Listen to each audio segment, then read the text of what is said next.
The moment my sister Amanda announced her engagement at Sunday dinner, I knew trouble was coming.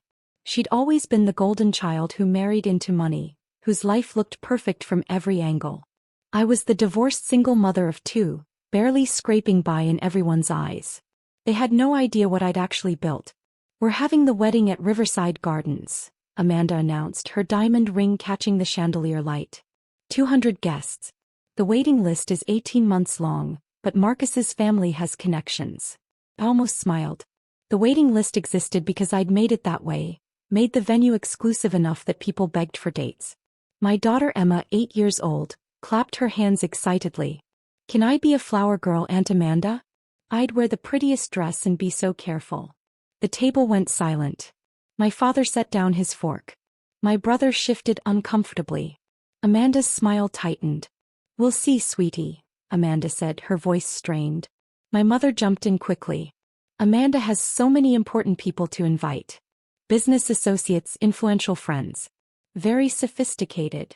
The emphasis on sophisticated wasn't subtle. I nodded, cutting my chicken carefully. "Sounds beautiful." "The venue costs $40,000 for the rental," Marcus added, leaning back proudly. "Not including catering or flowers. We're looking at $250,000 total." My son James, 10 years old, whispered, "Mom, are we invited?" Before I could answer, my father cleared his throat. "Of course you are. Your family." But Amanda's expression told a different story. "Of course you are," I said quietly, though something cold settled in my chest. 3 weeks later, Amanda invited me to lunch at an expensive bistro, the kind where salads cost $30. "I need to talk about the wedding," she said, not meeting my eyes.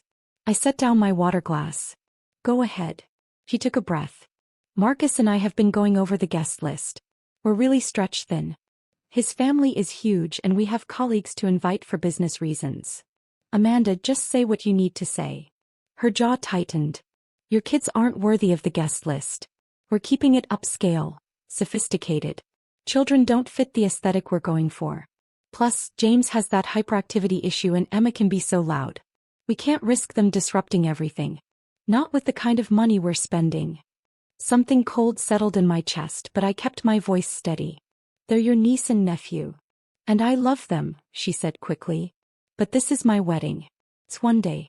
Surely you understand that some events are just for adults." She leaned forward. "Besides, can you even afford appropriate outfits? The dress code is black tie. I'd hate for them to feel out of place." I picked up my purse. "I understand perfectly. You're still invited," she added quickly. "Just not the kids. I'll even pay for a babysitter that night." I stood up. "Thanks for lunch, Amanda." As I walked to my car, hands steady on my keys, I texted Sophie, my wedding planner. We'd worked together for 6 years, since I bought Riverside Gardens as a bankrupt estate and renovated it into the city's premier venue. Sister's wedding. September 15th. Check booking. Her response came within seconds. "Already on it. Want me to proceed with standard protocol?" Standard protocol meant canceling and blacklisting. I typed back, "Not yet. Let her keep planning. I want to see how far this goes." Sophie knew exactly what I meant. She'd watched me build this business from nothing while my family assumed I was failing at some generic hotel job. Over the next month, Amanda's wedding plans escalated on social media. Designer dress fittings at boutiques that actually rented my venue for trunk shows. Cake tastings at bakeries that paid me referral fees. Her bridesmaids posting about matching robes and spa days. None of them were me. My mother called every week with updates.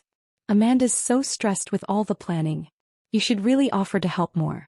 Maybe do something nice."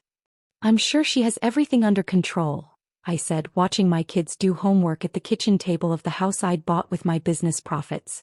At another family dinner 2 weeks later, Amanda held court at the head of the table, showing everyone her photographer's portfolio on her tablet. "He shot 3 celebrity weddings last year. Costs $15,000, but his work is absolutely museum quality." Emma tugged my sleeve hopefully.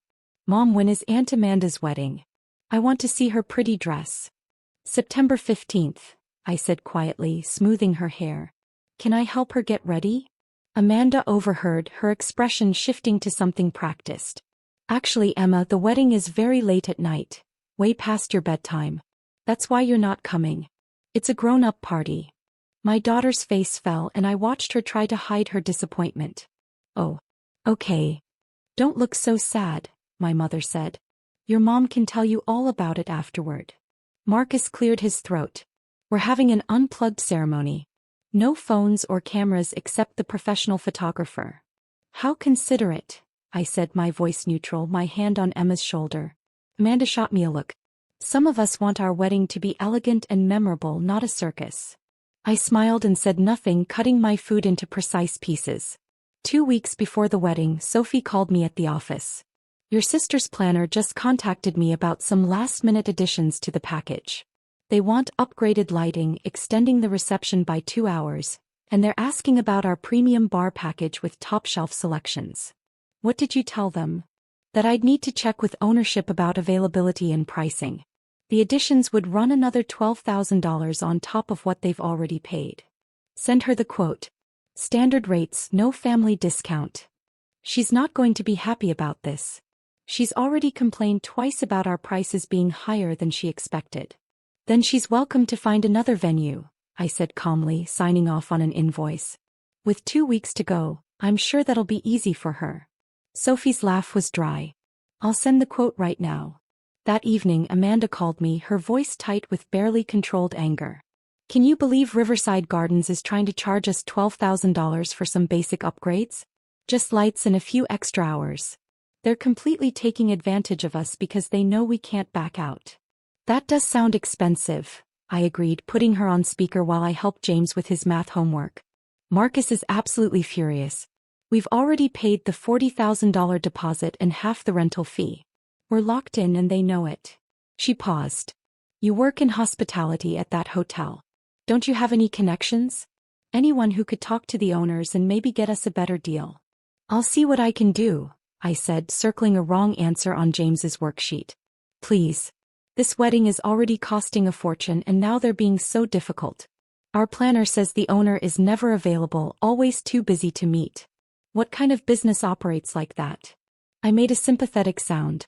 Very frustrating. 1 week before the wedding, Amanda hosted a bridesmaids' luncheon at my parents' house. I wasn't invited, but I dropped by to return a dish my mother had lent me.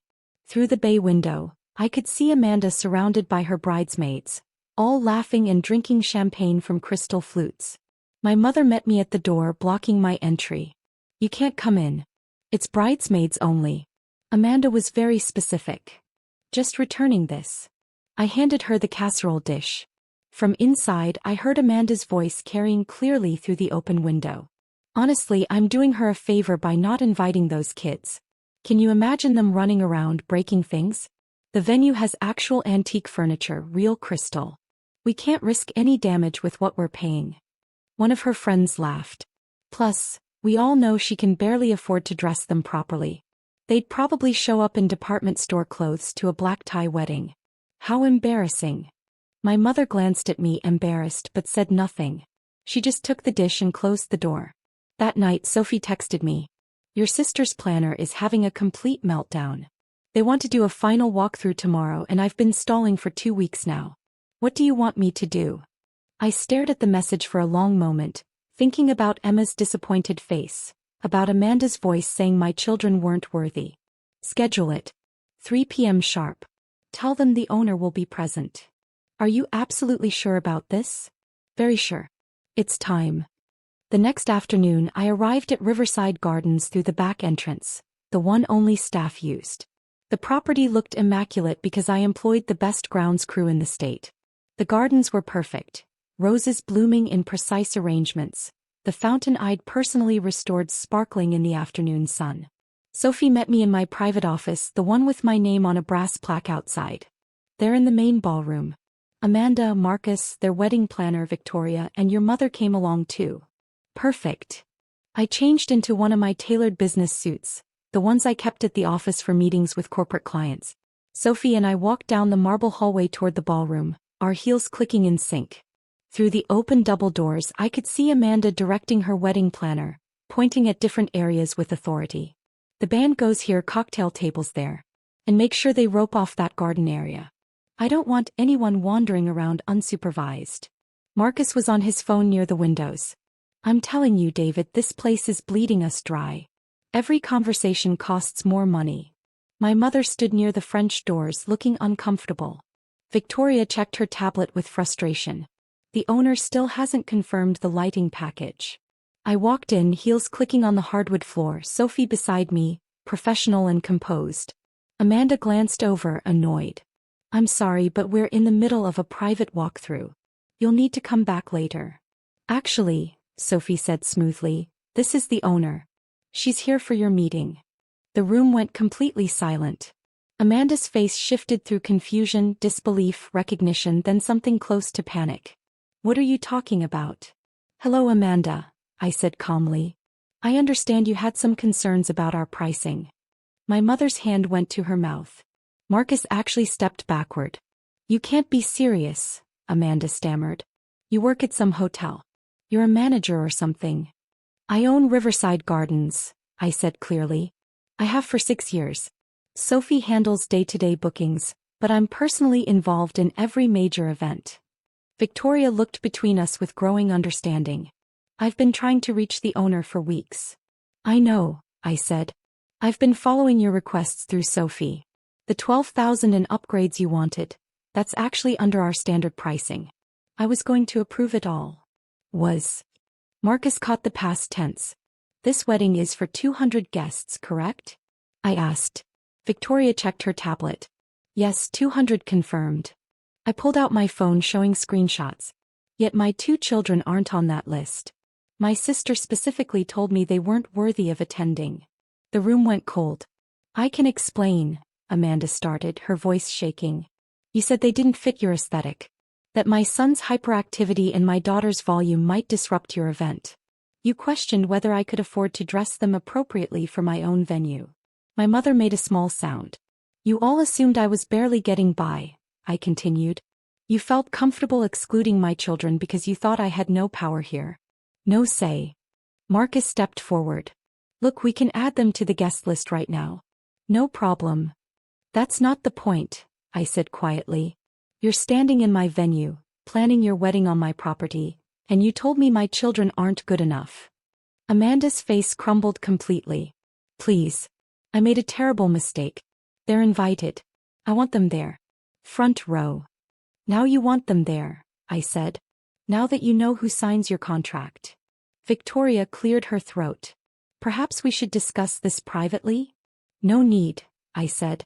The contract stands. Your wedding will proceed as planned. My children will attend as guests, properly seated in the family section. And Victoria, those upgrades? Approved, no additional charge. Consider it a gift. Amanda looked like she might collapse. Thank you so much. I'm not doing this for you, I said quietly but firmly.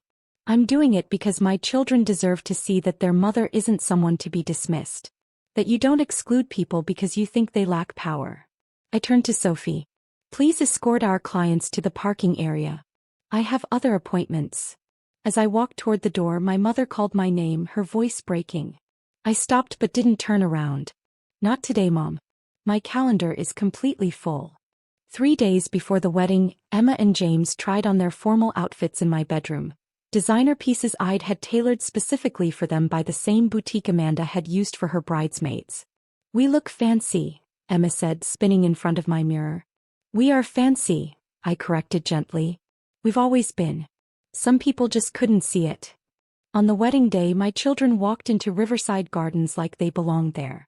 Because they did. Emma in her silk dress, James in his tailored suit, both holding their heads high. The coordinator, one of my staff who knew exactly who we were, escorted us to the front row. Right this way, family of the venue owner. When Amanda saw us, dressed impeccably, seated in the place of honor, her face showed exactly what I needed her to see. Recognition that she'd been wrong about everything. My children sat through that wedding with perfect posture, proving every assumption wrong. And I sat between them, watching my sister's perfect day unfold in my venue, on my property, by my grace. That was the real gift I gave her that day. Not forgiveness. Understanding that some people only see your worth when they can't ignore it anymore.